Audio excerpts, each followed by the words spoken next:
Hello everybody, my name is Nixxiom and welcome to another First Impressions video. Today, we're going to be talking about a game that has recently been released, Black Desert Online. Now Black Desert Online was a game that was originally released in Korea but has recently made its way over to the West. Ever since it went into open beta, people have been screaming left and right about how this game is so amazing and how every MMO fan needs to check it out and blah blah blah blah blah and all that stuff. But anyway, after I saw that a lot of my friends were playing this game, I decided to pick it up and give it a shot, because why not? How bad could it be? It's a Korean game, so I expected, slutty women, overly strong men, and a bunch of talking animals.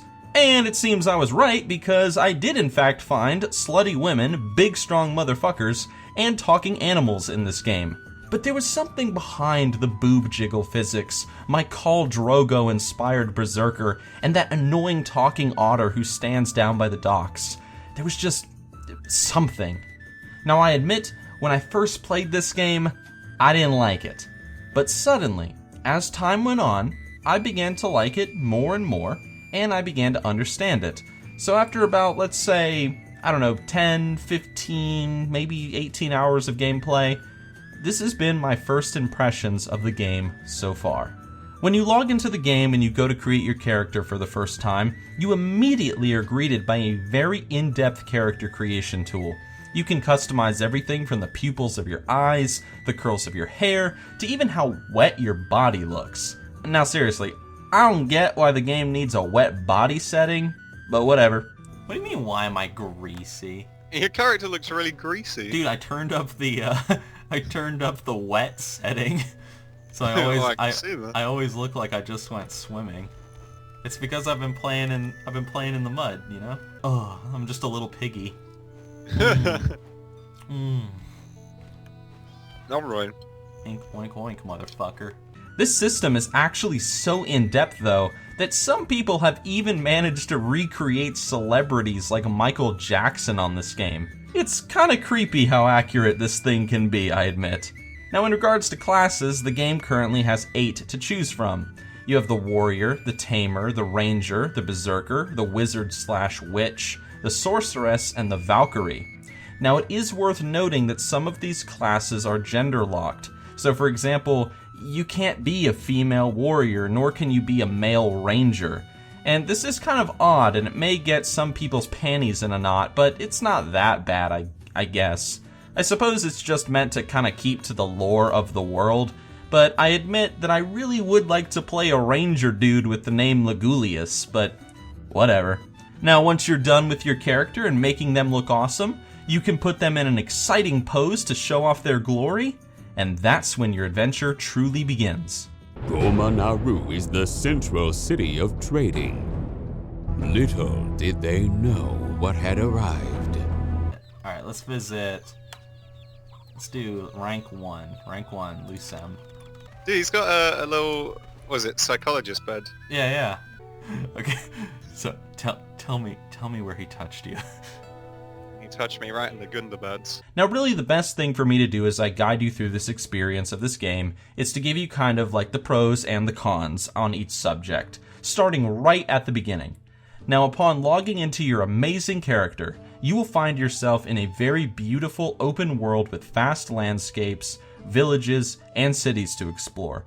I admit, I was a little surprised, however, that I didn't start in a desert made of black sand, but I'm kind of thankful that I didn't. But seriously, number 1. The game looks beautiful with its open landscapes, forests, rivers, and so forth. The graphics are a bit on the heavy hitting side, however, so if you don't have a bulky PC, be sure to turn down the settings to low. Hell, even my computer, which should be able to run this game no problem, struggles in some spots, which could potentially mean that the game has some frame rate issues in some areas, or maybe my PC is just getting kind of old. Number 2. There's a lot of detail in the world, and I don't mean rocks on the ground, flowers in the bushes, and all that stuff. Well, the game does have that too, but I was more so referring to Black Desert's day and night cycle as well as its weather system. Nights are dark and you might need a lantern to find your way. Days are bright and sunny, and when it rains, it rains. I mean, look at this. everything gets wet, and even after the rain has gone, the water from the storm will actually linger on the ground, creating these muddy puddles that your character splashes through as he runs. So in terms of the world and how it works, +1 to immersion. And speaking of immersion, number 3. This game has an extremely well done soundtrack that pulls you into the world.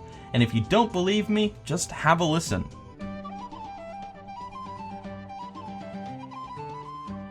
I admit that one of my favorite songs I've found so far in the game is actually the band at Velia playing their badass Irish whistles. No joke, I've found myself at times sitting near these guys on a stony bench just enjoying the song. Number 4. Now, unfortunately, when it comes to the world itself, there are some cons to make mention of. It's a big open world filled with hundreds of NPCs, and many of them are voice acted. But to be honest, the voice acting in this game isn't really all that impressive. It's passable, and it's not the worst voice acting you'll ever hear, but some of the VA is a bit bad.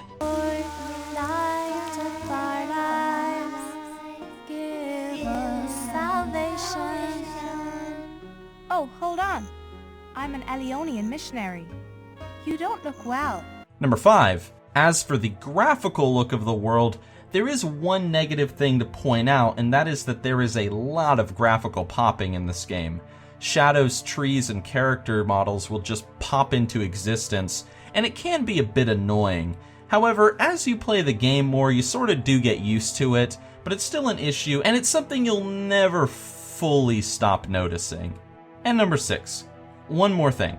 I did encounter one bug that you should be aware of when it comes to graphics. When I first got on the game, I turned up all the graphics to Ultra on the main menu. I logged in, and the game sort of looked not Ultra. Not like the screenshots that you see online anyway. I was confused until I realized that modifying the graphical options on the main menu doesn't do anything. You have to actually do it in-game. And let me quickly add, this is the only bug I've encountered so far in this game. So anybody who wants to know about bugs, this was it so far. So anyway, after some basic introductions and movement tutorials, you'll be sent off to kill your first couple of creatures, and you'll get to see the power of your class in action. During all of this, you will be accompanied by a tiny black spirit who I have named Dibbles. He's a silly fellow with a lot of functions, but we'll talk about him later. But in the meantime, check out this berserker.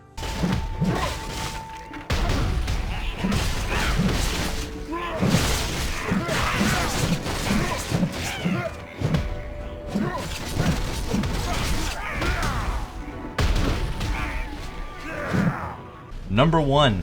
The combat is a ton of fun in this game. You can dodge, you can block, you can do combos, and lots of stuff.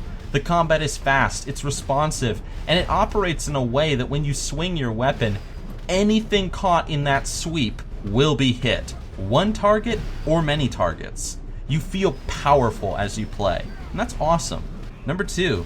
There's a great pleasure of leveling up and learning new abilities for your class. Some abilities have you grabbing enemies by the neck and slamming them to the ground, while others have you jumping through the air and just crashing into the earth.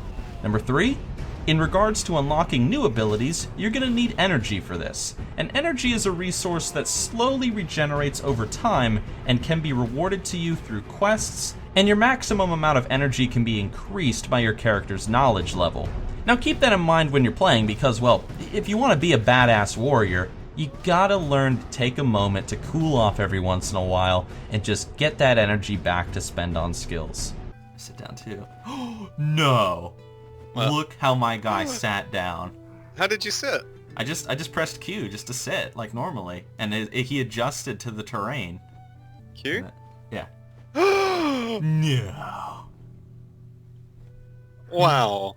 And number 4. I'm sure people are gonna ask about the PvP, and I will say that although I have not participated in any PvP in this game, I am somewhat aware of how it works. First and foremost, at level 50, you become a part of the open PvP world. You can attack any player at any time, that's level 50, but understand that if you do kill a fellow player in cold blood for no good reason, you will accumulate negative karma points. get enough of these things, and eventually you won't be allowed to go into towns and villages as the NPCs will attack you. Also, the more negative karma you have, the more items you will drop when you die in PvP. So, how do you PvP without being punished? Well, from what I've seen, there are no factions in this game, like in World of Warcraft, for example, but instead there are guilds, and guilds can declare war on each other.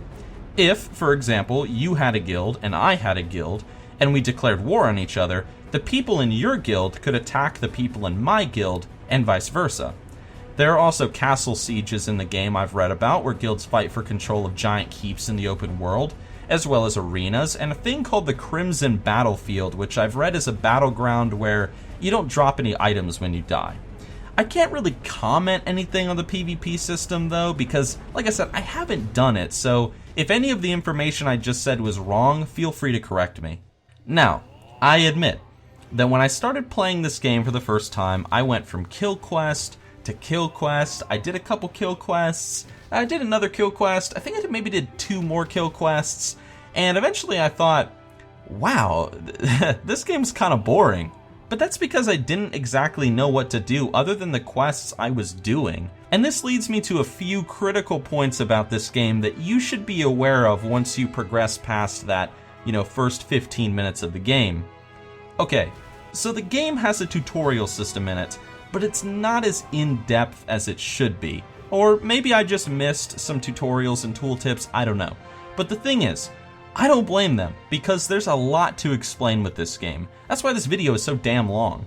This game seems to really demand a quick viewing of a YouTube video that explains what to do, how the game works, and the options that you have when playing it.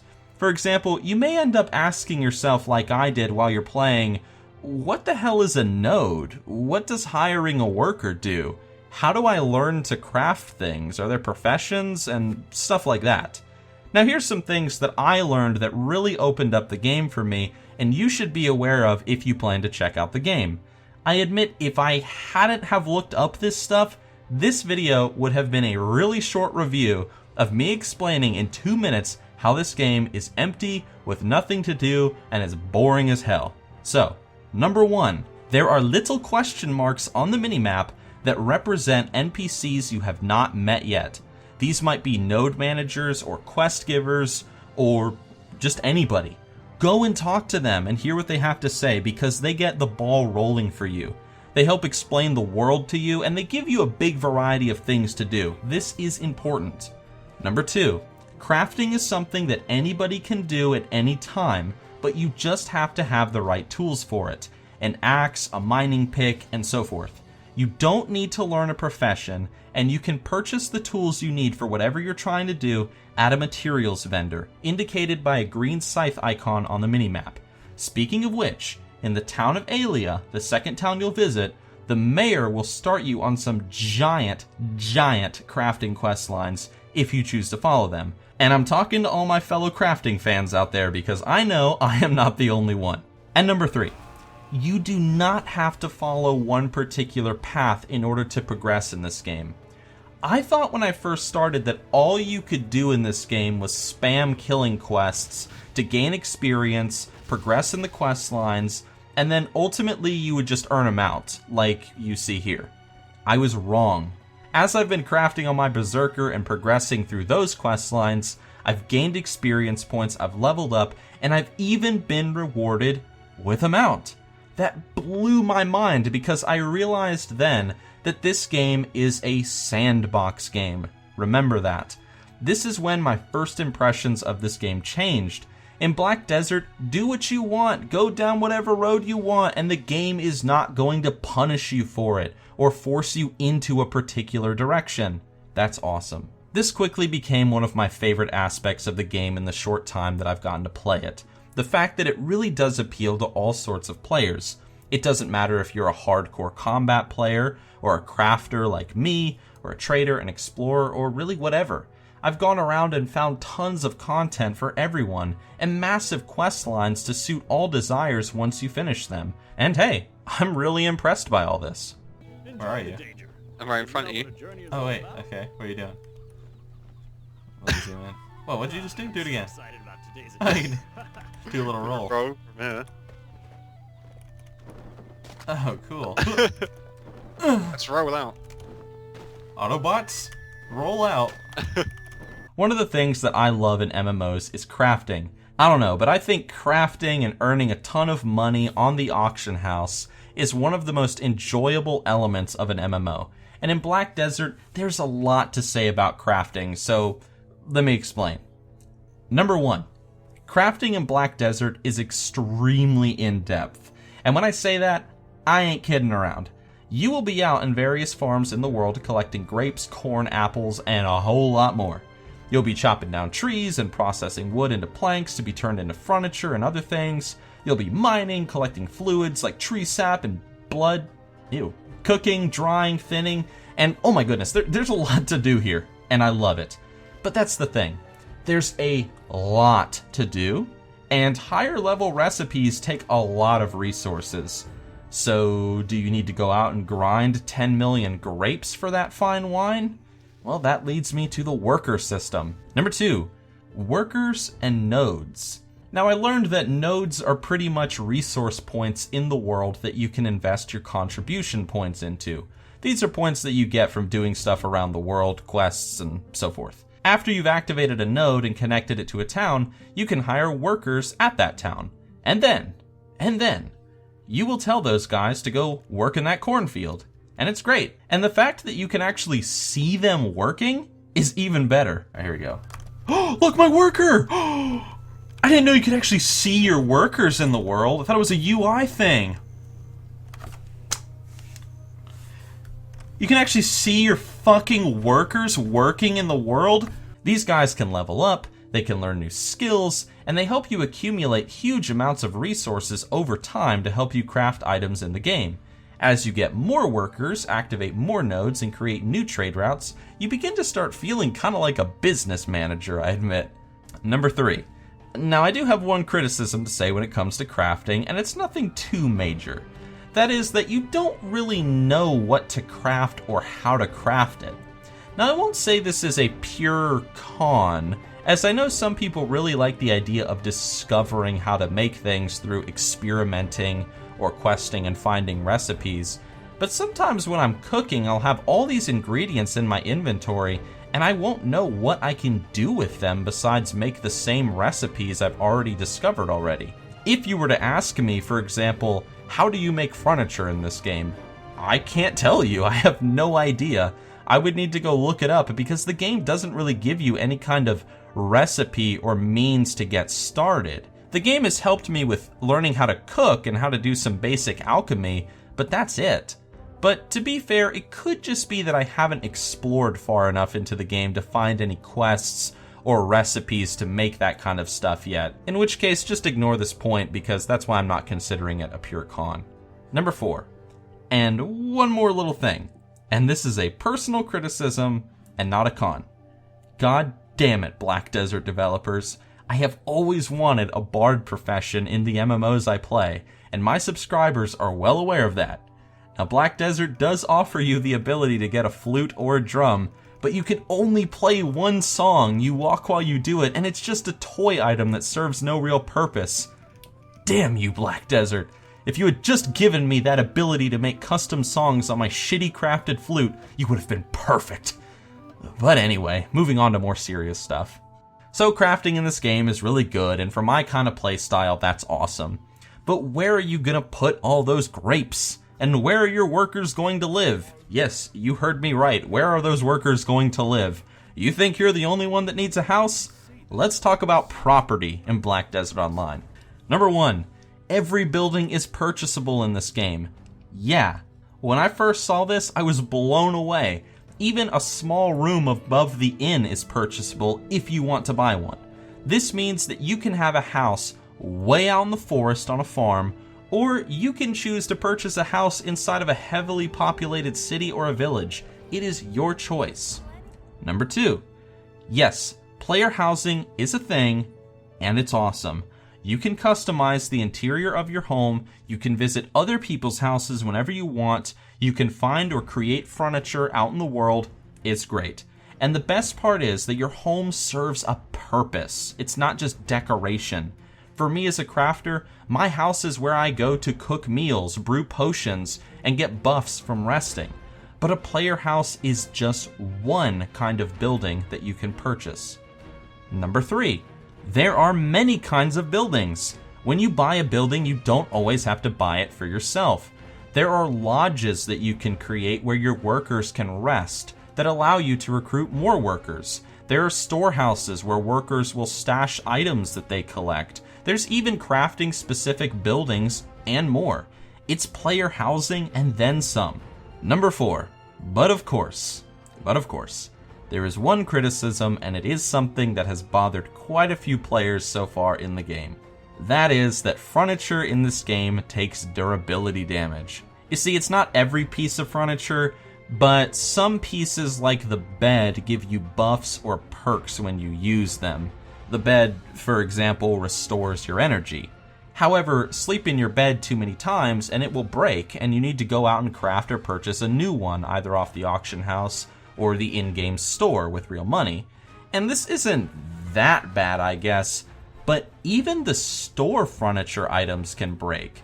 Meaning you can spend real money on a cool-ass bed off the cash shop, use it a number of times, and then it will break and you need to buy a new one. Now personally, none of my furniture is broken yet, but I have seen people complain about this really strange feature of the game online, and I don't like it. If I got any of that information wrong though, feel free to correct me in the comments, because there are differences between the Korean version of this game and the Western version of the game. And number 5, one more criticism, and it's just a small nitpick when it comes to the housing system, and it's just how easy it is to get a house. This is just my opinion, but I mean, it only costs 1 or 2 or 3 contribution points, which are incredibly easy to get. I think personally I'd like a more buy with silver approach, that's the in-game currency, but not a ton of silver at the start, as getting money would be a bigger incentive at lower levels, but that's just my opinion, however. Now, don't worry, Dibbles, we have not forgotten you. I bet you guys forgot, but I didn't. Accompanying you on your journey is this little dark energy ghost who will give you quests, give you information, and can even help you with enchanting and socketing your gear.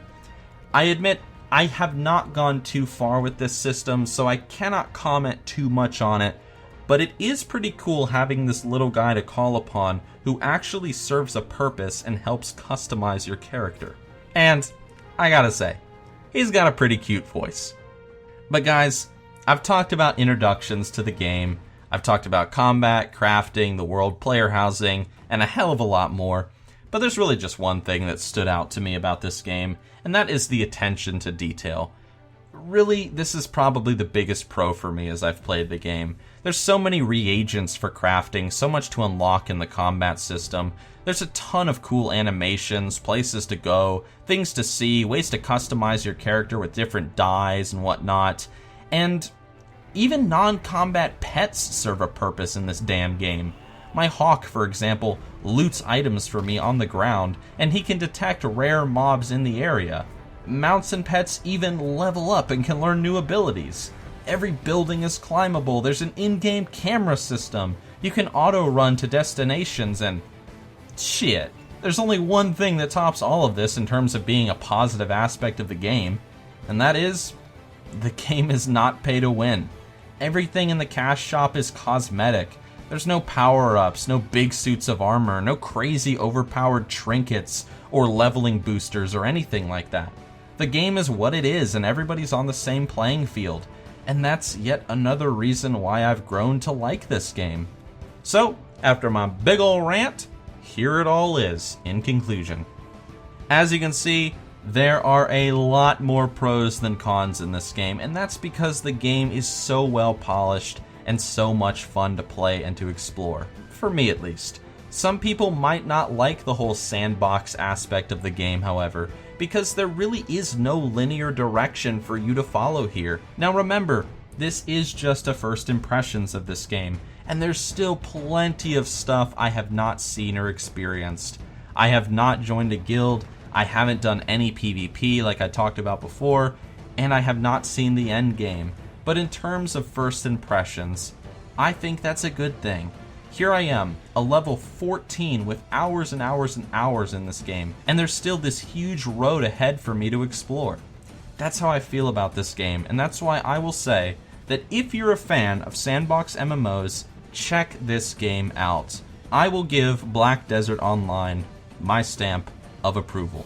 I'm having fun, so I hope you guys have fun too if you decide to check it out.